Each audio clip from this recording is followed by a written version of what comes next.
Fala, Denis, vamos entrar agora na nossa segunda aula. Então, se você quer conhecer um pouquinho mais sobre métodos e códigos de status do protocolo HTTP, essa aula é para você. Entrando no assunto aí, métodos e códigos de status do protocolo HTTP, a primeira coisa muito importante que a gente precisa saber é exatamente o que significa HTTP. Tá? HTTP nada mais é do que um protocolo de comunicação utilizado na web. Então, tudo que você trafega hoje em relação a site, tudo que é dentro aí do browser e muito mais é utilizado o protocolo HTTP. É um dos mais eficientes aí e por isso ele é amplamente utilizado para transferência de conteúdo no mundo web. Tá? Como é que ele funciona na prática? Você tem um client, você tem um server, né? E no caso, vamos pensar uma navegação de um site, o client está aqui, né? Então, você tem um browser aqui dentro, o browser e o client aqui, por sua vez, fazem a requisição, o server processa a requisição e retorna. Então, todo o protocolo HTTP ele é fundamentado nesse estilo de conversa, né? No qual o client faz a requisição, o server responde e por aí vai, tá? Então, esse é o primeiro conceito básico que você precisa entender. O HTTP ele é um protocolo com diversas especificações, tá? E ele está dentro dos fundamentos de REST, porque o REST utiliza o HTTP como protocolo de comunicação. Então, por isso que é tão importante a gente entender o que é esse protocolo e como é que ele funciona na prática. Uma das coisas mais relevantes desse protocolo é que ele tem uma especificação de métodos, que são operações que você faz dentro de uma requisição, de uma transferência de mensagem entre client e server. A gente tem alguns principais aqui que são amplamente utilizados, né? Todo dia um desenvolvedor usa em uma API, que são eles. GET, que faz a busca de dados, então se você quer trazer uma informação específica, ou você quer trazer uma coleção de dados, você utiliza esse método de GET. Você tem o método de POST, que você faz o envio de dados e o server recebe e insere um novo registro em algum banco de dados, em algum mecanismo de armazenamento. Você tem também o PUT e o PATCH, que eles servem para atualização de dados, porém com algumas diferenças, que a gente vai entender um pouco mais na prática, mas o PUT você consegue mandar o objeto inteiro e o PATCH ele normalmente é utilizado para envio parcial de atualizações, tá? Onde você quer uma propriedade, alguma coisa específica. Então, o modo de atualização é um pouco diferente. E você tem o delete para deletar dados, seja isso físico ou não, tá? Vamos trazer agora um cenário real, né, de utilização do método de GET. Eu tenho essa base URL aqui, né, eu utilizo o método de GET quando eu vou fazer a requisição e escolho o recurso de vinhos. Então, é isso que acontece, né? O meu cliente está fazendo a requisição, ele escolhe o método, ele leva todos os parâmetros de requisição, né? Nesse caso aqui, não estou passando parâmetro nenhum, nem de query string, nem de nada. O server vai lá, faz o processamento que tem que fazer e retorna.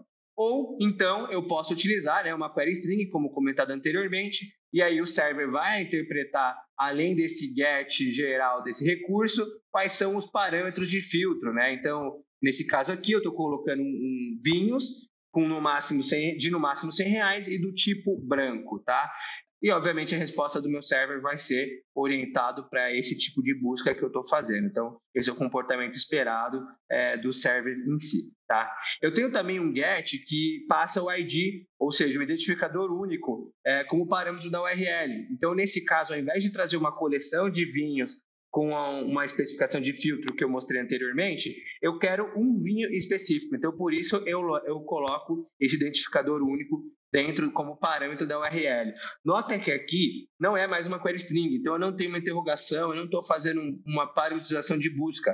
Eu estou simplesmente colocando o caminho exato na URL de qual o vinho que eu espero como retorno, tá? Então, esse é um outro tipo de GET, que ao invés do parâmetro de query string, eu estou passando o identificador e com isso ele retorna o objeto inteiro do vinho que corresponde, né, a esse aí de 22, tá?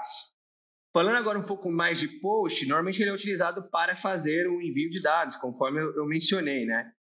E aí, fazendo uma simulação, vamos supor que eu tenho o recurso de vinhos, novamente, e eu vou utilizar o método de POST. Então, ao invés de fazer a requisição, só eu faço a requisição e passo um body. Então, o body aqui é o corpo do vinho que eu quero inserir no mecanismo de armazenamento que está do lado do server, tá? Então, nesse caso, eu estou passando aqui o nome, o preço, o país e outras informações, outras propriedades do objeto. né?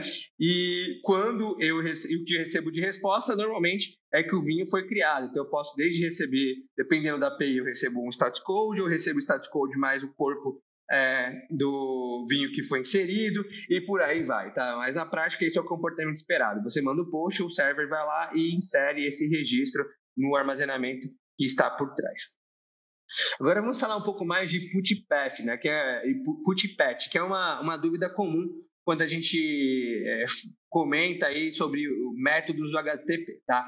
E aí vamos fazer uma simulação de cada um. Então vamos supor que eu quero fazer um put desse registro aqui, né? Então nota que o processo é parecido, eu coloco o recurso de vinho aqui na URL, né? Tenho minha base URL e coloco um body. Então eu mando a requisição mais o corpo do que eu quero inserir. Por sua vez, né, o comportamento desejado aí do server, segundo as especificações desse método, o server ele verifica se o dado já existe, né? Se não existir, ele é criado, tá? E se existir, ele atualiza o dado. Pelo menos a maioria das APIs que utilizam o put, e segundo a especificação, esse é o melhor modelo. Então, ele é um pouco mais robusto, né, do que o post, porque ele faz meio que as duas operações e ele atualiza, né, caso ele tenha algum diferencial, enfim. Mais uma vez, depende da implementação do server, mas pela especificação é assim que o put funciona. Olhando o patch, ele é mais utilizado para atualizações parciais. O que isso quer dizer? Né? Seu modo de atualização ele já é diferente. Porque além de você escolher o método aqui, o patch, você escolhe o recurso e especifica o identificador único. Tá? Por que você coloca o identificador único aqui?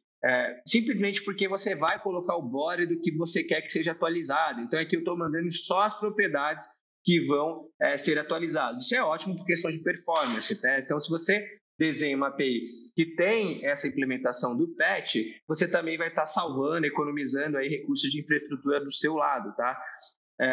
Bom, fazendo requisição, a resposta é clara, né? Ele vai atualizar o preço aí do vinho 53, né? E caso haja modificações, tá? Ou esse é o funcionamento do patch. Por sua vez, o delete, ele tem também um papel importante que é de deletar dados, né? E como é que você utiliza ele na prática? Você coloca a especificação dele, né? Você especifica o método delete na sua requisição, você especifica também um identificador único, até para o server conseguir se localizar, e faz a requisição. Então, nesse caso, você não passa um body anexado a essa requisição. E, como comportamento esperado, o server vai lá e deleta aquele item e retorna um status code aí. Então, recapitulando, esses são os principais métodos que a gente acabou de entender e aprender aí dentro do conceito de APIs REST, beleza? Agora, olhando para status code, que são aquelas mensagens informativas, aqueles códigos que informam algum comportamento esperado ou não pelo lado do cliente. A gente tem grandes grupos, né, quando a gente fala de status code.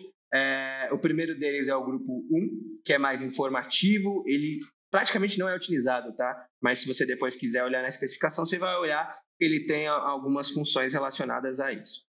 O segundo grupo é o grupo de sucesso. Ele sim, ele é muito utilizado e normalmente ele está concentrado entre dois códigos, né? O primeiro deles é o 200, que ele é bem utilizado para qualquer tipo de requisição, né? Que quer dizer que deu certo aquela requisição feita pelo cliente. E temos também o código 201, que ele também é bastante utilizado, mas a maioria das APIs que eu vejo utiliza o 200 também para isso, que serve para informar que foi criado um registro com sucesso. Olhando o grupo 3, né, que ele é orientado a redirecionamento, a gente tem 3 mensagens que são muito utilizadas, tá, dentro desse grupo. A primeira delas é o 301, onde ela informa que aquele recurso ele foi movido aí. Então, por exemplo, eu tenho um recurso A, ele virou o recurso B, né? O 304 ele é utilizado normalmente para te dizer que não há uma modificação dos dados requisitados pelo cliente. Então, isso quer dizer que, imagina que ele fez uma requisição de dados de produto, e aí nessa requisição, o server não traz produtos novos ou não traz nenhuma modificação do produto. Ele simplesmente pode retornar o 304 para dizer que a versão do cache do cliente é a última válida, que ele pode utilizar aquilo como um dado quente, digamos assim, tá? Temos também o 307, que também tem uma utilização interessante, que ele serve para informar aí o cliente de que houve aí um redirecionamento de uma página para outro endereço, porém isso é caráter temporário e coisas do tipo e não permanente, tá? Ele é mais utilizado para navegação de sites e não utilização de recursos, mas ele também pode ser utilizado para isso, porque ele está especificado no protocolo HTTP.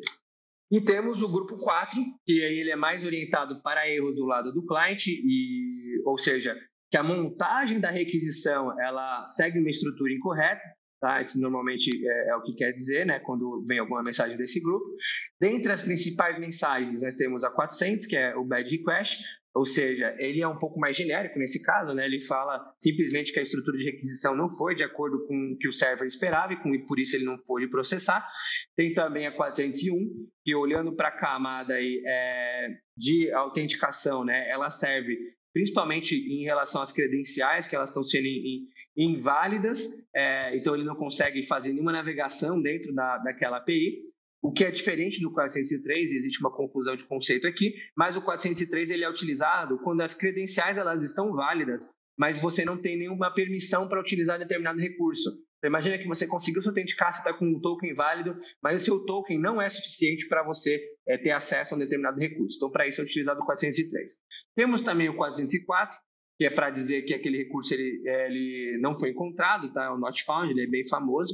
E temos o 429, que serve para você informar o cliente de que ele está abusando de requisições conforme as políticas que você definiu. E por último, nós temos o grupo 5, que também é bem interessante, que ele traz mensagens de erro do lado do server. Então, vamos, por exemplo, falar do 500, que ele é o mais utilizado para isso.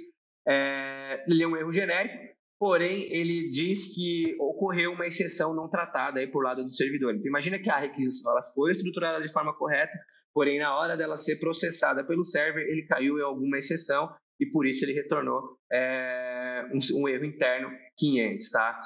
Não é uma mensagem muito clara, normalmente deixa o desenvolvedor muito perdido, porém, dá para você ter alguns workarounds e algumas melhorias e boas práticas para você resolver isso, o qual vocês vão ver em aulas futuras, tá? E por último, nós temos o 503, que é serviço indisponível. Normalmente ele é utilizado como mensagem aí de contingência, caso você tenha algum server de API que não esteja aguentando algum volume sazonal e seja sobrecarregado, você pode simplesmente mandar o 503 e o cliente sabe o que está acontecendo, que você está passando por uma manutenção ou coisas do tipo. Finalizamos aqui mais uma aula. Nessa aula vocês entenderam exatamente o que é o protocolo HTTP, o que ele faz na prática, quais são os principais métodos utilizados e também os códigos de status desse mundo, beleza? Então espero que vocês tenham gostado e até a próxima aula.